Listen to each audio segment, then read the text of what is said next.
U.S. Census figures say approximately 1 in 4 Native Americans are living in poverty. Suicide is the second leading cause of death for Native American teens.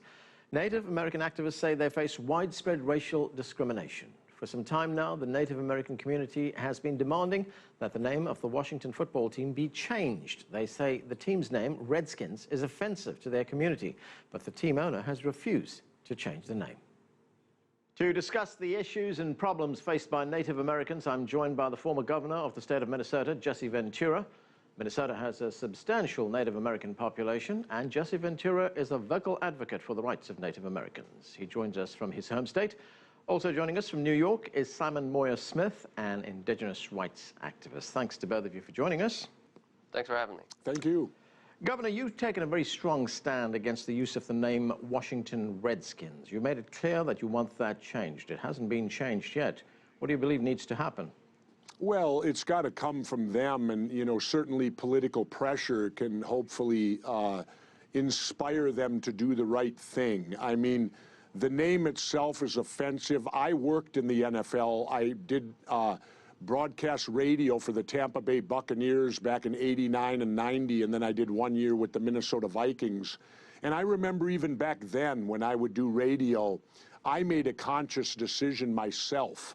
I said I will only refer to Washington by their name. I will not use the nickname. So whenever I'd talk on the radio back then, I would simply say, well, Gene, we're going to be playing Washington next week. And I would never refer to it because it's an offensive name in the fact that it honors genocide. And why would we want to honor something tied to genocide? That's beyond my belief. It's a shameful thing. Unfortunately, it happened. There's nothing we can do about it, but we certainly don't need to honor it. And when Native Americans make it clear that it's offensive to them, and I've had some of them say to me that it's as offensive to them as the N-word is to an African American, well, that speaks volumes. And then my final argument is always this, and I tell people that oppose my position this. I go, could you walk up to, say, a group of 4 or 5 young Native Americans about 25 years of age, and could you address them with that term and beckon them to come over to you? What would happen if you did that? And people, oh, well, no, I wouldn't do that. Well, there's your answer then. It's that simple. No, you wouldn't do that. And Dan Snyder, the owner of Washington, he's a rich white guy. What does he know about what's offensive to Native American people? Let's go to Simon. Simon, you know that there's this red-hot controversy over the use of that term, Redskins, Washington Redskins. Now, you wrote an article about why, as a Native American, it's offensive, insulting to have Indian mascots, to have faces painted red at football games. Tell us a little bit more about that article and the issues that it raised. Well, again, mascots, Indian mascots specifically, dehumanize Native Americans, and that's what's problematic. I mean, we live in the 21st century where people will still go up to the Native American and say, well, I thought all of you were dead. And so when you look at terms like the R word itself, I mean, it is a dictionary-defined slur, but it's been mythologized. The history behind it has been mythologized, just like Thanksgiving. There's this idea that their intent matters more than the impact. But there is empirical proof to prove that there is a significant impact of this type of language and these caricatures on Native American kids, and that's what matters to us, the mental health and stability of Native American kids. So when people say we're being too thin-skinned and we're being too PC, it's like, tell that to the kid. Tell that to the little kid who has to go to schools that are called Injuns and savages and R-words, where people paint their faces red. I mean, this is, it's not a matter of opinion. This is a matter of fact that it's a dictionary-defined racial slur. Let me inject something here, too. Let's take it from another perspective. Let's say the NFL decided they wanted a new team in Birmingham, Alabama. Do you think it would fly if they called the Birmingham team the Birmingham Slaves and depicted them with buckwheat? Do you think that would fly at all in this country? Of course not. There'd be outrage. Well, and that's the thing that gets me. Where are the African-American athletes on this? They should be sympathetic to this cause. They should be the ones putting pressure from the NFL players themselves, stating, and Washington's done it before. They had a basketball team called the Washington Bullets, and they felt Bullets was a bad thing to be promoting, so they changed them to the Washington Wizards. So we're not treading on new ground here. It's traditional names have been changed before, and nothing bad happens when you do it. Let me ask Simon about that. Simon, you have a situation which the governor raises, which says, look, you wouldn't have something like the Alabama slaves or anything like that. Is this a case of public awareness, that the public is really not aware of the hurt that it causes when it uses these pejorative terms? Of course not, because the Native Americans have been canceled out of the American conversation because, again, and I've said this many times, you can't be the greatest nation in the world if you're guilty of genocide, just like the Governor Ventura just said. And that's really hard for people to stomach, what this country has done and is still doing in many ways to Native Americans, to First Nations peoples. So that's why when people say, well, I don't know anything about this controversy, this seems new to me, it's because that the Native American voice has been marginalized. And that's been the campaign, to exclude the Native American from these American mythologized stories, because as one Native American writer once put it, we are that uncomfortable reminder of what this country is capable of doing and has done to the Native American. I mean, look at this. We're 1% of the population. Native Americans, we're the minority among minorities in our own country. Now, that's really significant if you think of somewhere like Germany or Italy.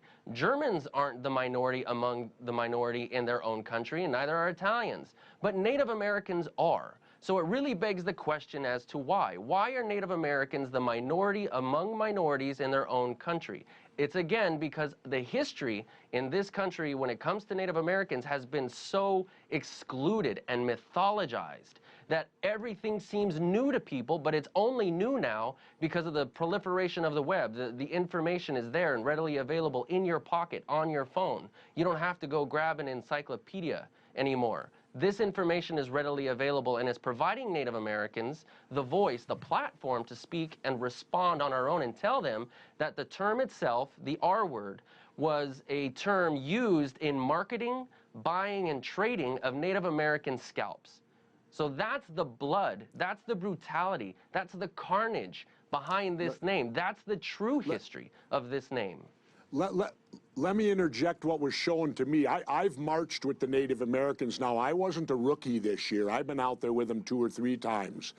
You know, so they expect me to be there now, and I am. I'm always there whenever Washington comes to town.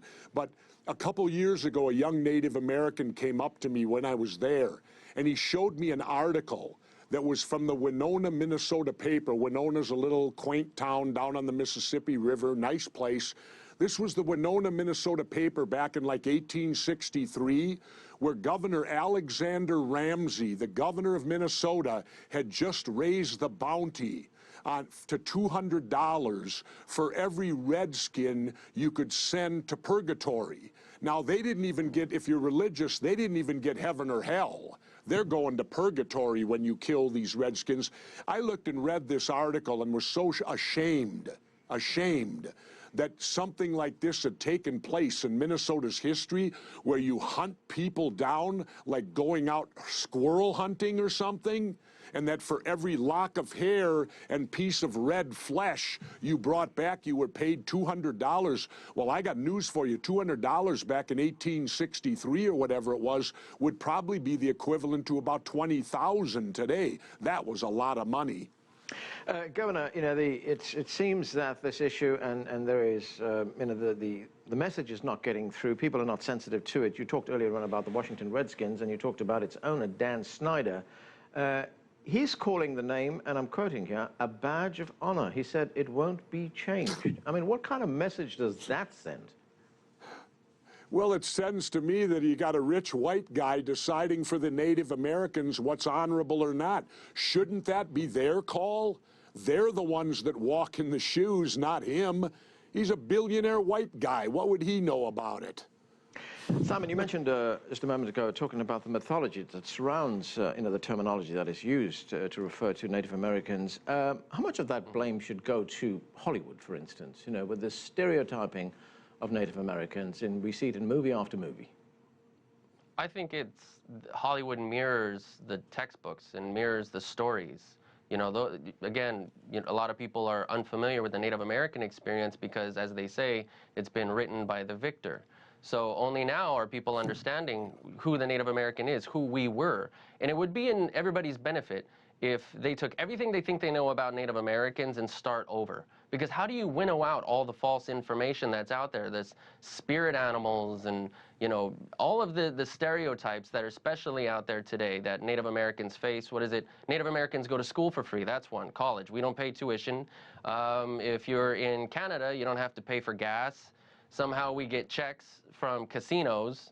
Or we get some sort of reparations from the government. So there's all these stereotypes that people will still approach us with, but I think that just mirrors the story that has been told since 1492, frankly. But really quickly, I want to mention something that Governor Ventura touched on and that you touched on also. People won't let go of this word specifically because of an affection for the team. As the 1491's Ryan Redcorn put it, people bought into the brand. And you can find this sort of like fanatic affection for sports teams in any city. So this fanatic affection for a sports team is no different than any sports team or any sports fan in any other state. The Denver Broncos. You can't be as a Raiders fan and go into a Broncos home because it's some serious affection for that team, and it's on the borderline of religion.